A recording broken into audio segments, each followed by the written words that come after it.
Hello， 大家好，欢迎来到势在必得，这里将带你挖掘加密货币的奥妙。那今天这支影片，我们将会来为大家分享如何用你的自拍照在加密货币发家致富的方式。没有错，这是个真实案例，在这个新世界就是那么疯狂。那为什么会做这一支影片呢？故事很简单，如果小编说最近有个普通大学生，单靠售卖自己每天的自拍照，3天内价格就暴涨了300倍，销售额达到99万美金，你会不会觉得是在胡说八道呢？但是这件事却是真实发生在一位印尼22岁大学生果扎利的身上。那他是如何做到的呢？答案就是他利用了现今非常火爆的区块链技术，也就是最近一直听到的 NFT。那到底什么是 NFT 呢？ NFT 就是 Non-Fungible Token 的缩写，中文叫做非同质化代币，也叫做不可替代代币。而它的特点就是不可分割、不可替代、独一无二。是不是还是很不明白到底 NFT 和普通加密货币有什么不同？那这里小编就来为大家科普一下。那在区块链上，数位加密货币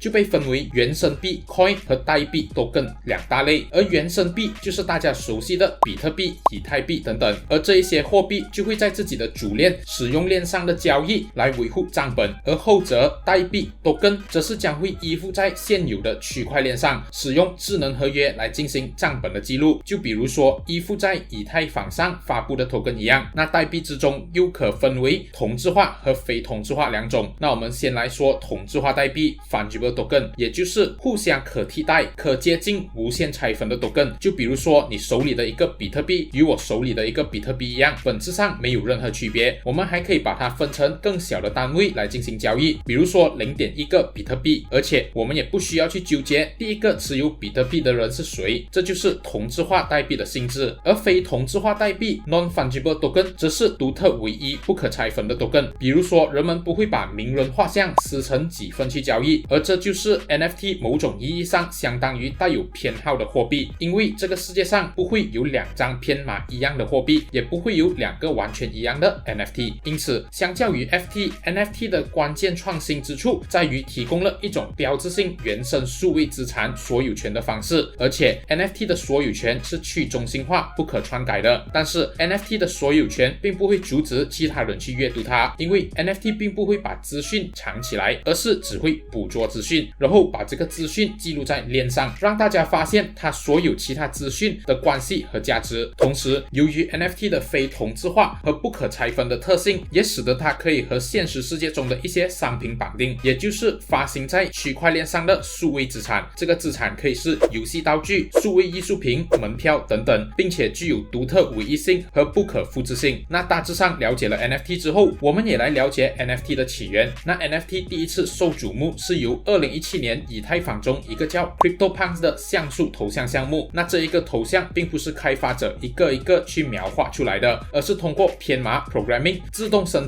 成为24×24像素的头像。这些像素头像总量上限为1万个，而每个人物都有自己的特色，比如说不同的装饰、肤色和发型。那在当时拥有以太坊钱包的人都可以免费领取，领取完后可以放到二级市场交易。拿到了如今，根据 NFT 交易平台 Overseas 的数据显示， CryptoPunks 的交易量到今天依然霸占了霸榜的第1名，也就是大约78万个以太币，相等于大约25亿美金。此外，作为 NFT 的元老级项目， CryptoPunks 某个单位的售价竟然超过12万个以太币，也就是目前价值高达 3.9 亿美元。那除了 CryptoPunks 之外，加密猫 CryptoKitties 也成为第一个破圈的 NFT 游戏，它在2017年中尾上线，而刚刚上线不久就引起了不小的关注，那就是用户可以购买、出售和收集虚拟猫咪，每只猫咪都是独一无二的，它们无法复制、无法删除，也无法被盗用。而加密猫用的就是 NFT 技术，每只猫咪都会被标记特殊的编码，当你拥有一只加密猫，就代表着你拥有它的数字所有权。更有趣的是，玩家可以用自己的猫和其他猫进行交配，就会繁殖出一只全新的猫，而当你的猫越稀有，就能够在以太坊上卖出更高的价格。但是因为玩法单一，所以这类游戏也随着时间被人们逐渐遗忘。但是这款 NFT 游戏曾经受欢迎的程度一度让以太坊网络变得拥堵不堪。那讲述了 NFT 的起源，当然就来说说他们爆红的原因了。那其实 NFT 在去年2021年爆红的原因却只是因为一张图片，那就是2021年2月25日 Christie's New York 上拍了一件名为 Everyday's The First 5000 Days 的艺术品，这是一幅巨大的拼贴作品，而数码艺术家 Bipley 通过5000多天的作品汇聚而成。不过它的特殊之处并不在内容，而是在形式，那就是与大众认知的实物艺术品不同，5000天属于纯数字化的 NFT 作品，而它的起拍价是$100，但是经过了15天的竞拍，最终成交价达到了$6934.6万，而这一个惊人的价格也就获得了全世界的关注，同时也有许多人感觉到了商机的来临。而开头就说到的大学生果扎利，想必也就是引用了这个作品的启发，而制作了名为果扎利 Everyday 系列的自拍照 NFT 作品。那很多人就会好奇了，到底 NFT 的价值又在哪里呢？而购买 NFT 到底又有什么好处呢？那 NFT 的功能就在于赋予所有虚拟或者物理物品上的数字证书，而你拥有的就是那项物品的所有权，但这并不代表你可以阻止其他人复制和传播这一些作品。就比如说许多高价格的 NFT 也能在网络上随处可见，就好像你花高价买了一个很美的包包带在身上，路人并不需要付出任何代价就能观赏你手上的包包。而在现今的互联网时代，我们也可以快速的 copy and paste 任何东西，而且一旦艺术品被复制就会变得一文不值，因为我们很难在大量复制品的情况下认出谁才是真正的作者或版权所有者。但是有了 NFT 的出现，艺术家就能证明自己拥有这一个艺术品的所有权，而方式很简单，那就是只要把作品铸造成 NFT 并发布在区块链上，那所有人就能确认这一个作品的所有者是谁，因为区块链是公开透明的，而这项技术也就让艺术家可以在网上自由的买卖艺术品，并且从中获取收益。那这时候大家是不是有个疑问，那就是既然大家都可以在网上免费观赏这些艺术品，那么是不是不会有人要花钱购买 NFT 了呢？那答案其实是错的，因为目前来看依然会有很多人会购买，比如说艺术收藏家和名人的粉丝等等，就好像数位货币交易公司 Bridge Oracle 的 CEO Sina Estavi 出价$250万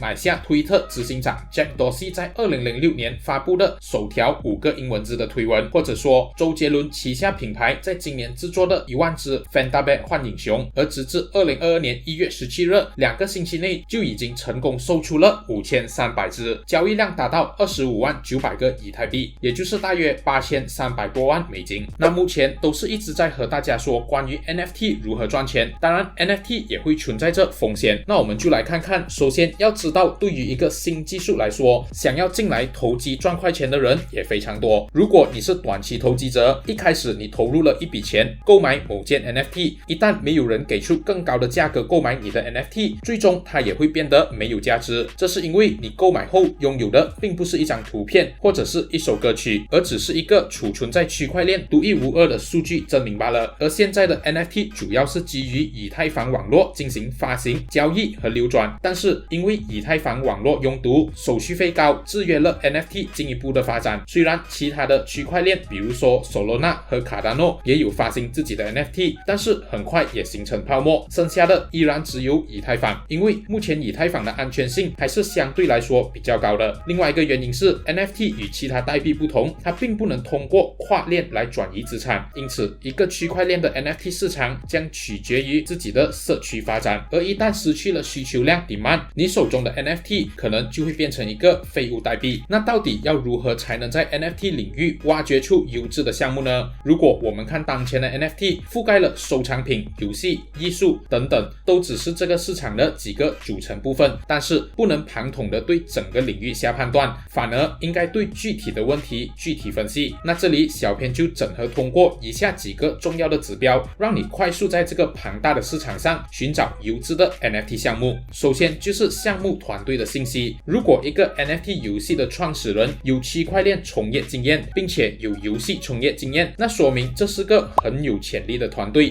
比如说 Axie Infinity 团队打造了数字宠物游戏王国，如今这块游戏是以太坊中最热门的游戏。另外 CryptoPunks 的创始人被称为安卓、iPhone 和网络制作的创意技术专家，那他的团队对 Punks 的加密技术有着深刻的理解，从而实现首批不可替代的 NFT 之一。此外 NFT 最核心的理念就是投资在人才方面，因为 NFT 背后其实就是一个团队，也就是一个新创公司。很多项目要搞起来不是喊一喊就搞得起来，它是一个长期的事情，因此需要一个好的领导人和团队去完成。所以对实名制团队更胜于匿名团队，因为匿名团队有机会跑路不做事，但是当然也有部分的匿名团队做得很好。如果要更深入研究，可以去看看创办人或者是团队的 LinkedIn 或是相关的 YouTube 和 Podcast 采访等等。之后就是合伙人和投资人，如果有知名的 VC Venture Capital 参与投资，也会给项目增加不少知名度和可信度。像游戏类的 Axie Infinity 就获得了多个科技业的知名投资人的投资，而在2021年10月5日还以30亿美元估值进行 1.5 亿美元融资，由 A16Z 领先投资，这就让项目以及游戏作品等增加了可信度。接下来社群成长也很重要，一个项目需要长久走下去，就必须要由社群支撑。首先要先学会观察社区，你们可以到这个项目的 Discord 观察几天，看看他们是在聊什么。健康的社区是大家都在聊怎么与项目一起成长，一起讨论如何变得更好，更喜欢这个项目等等，而不是大家在讨论要发财咯，要 fly to the moon 之类的垃圾话。因为一个项目要建造起来，社区发展是非常重要的，毕竟 NFT 背后都是活生生的人， Discord 或是推特人数只是参考，因为这很简单，可以用机器人洗出来，所以还是要进去 Discord 观察个几天。然后就是交易频率，因为频率高的项目基本上都是顶级项目，比如说 Axie Infinity 和 CryptoPunks， 但是也不排除新崛起的 NFT 项目交易频率也高。那交易频率高就说明了参与人数在增加，而交易量也会相去增长，而这将会增加用户的信心。最后就是流通性，那这是任何市场健康的关键指标，因为通过观察流动性，我们可以分析出市场资产是停塞还是流动。比如说，如果你投资某一种 NFT， 现在在市场上受到欢迎，然而如果市场的流动性低，这也意味着没有足够的买家来支付这个价格。当这种情况发生时，投资者就可能要以较低的价格出售，或者等待更多的人加入市场，然后再出售。如果选择在这时出售，记录显示有人以较低的价格进行了出售，这就有可能会影响你的 NFT 在市场上的价值。那到底市场上有哪一些 NFT 呢？其实就像加密货币领域的蓝筹股市比特币和以太坊一样， NFT 也有自己的蓝筹股，唯一的问题就是他们现在非常昂贵，小资本基本上很难入手购买。首先就是之前提到的 CryptoPunks， 也就是标志性的1万个初始收藏，而拥有其中一个就像拥有一块稀有的 Rolex 手表，它是标志性的，而且非常昂贵。而任何拥有 CryptoPunks 作为 Twitter 个人资料的人都会引起注意，他们的价格也都在30万美元以上。之后就是 Artblocks， 是个展示知名艺术家限量版数字艺术的平台，他们拥有3个不同的系列，其中最出名的就是他们的 Curated 系列，几乎所有 Curated 艺术块都是投资级的。他们的第一个 NFT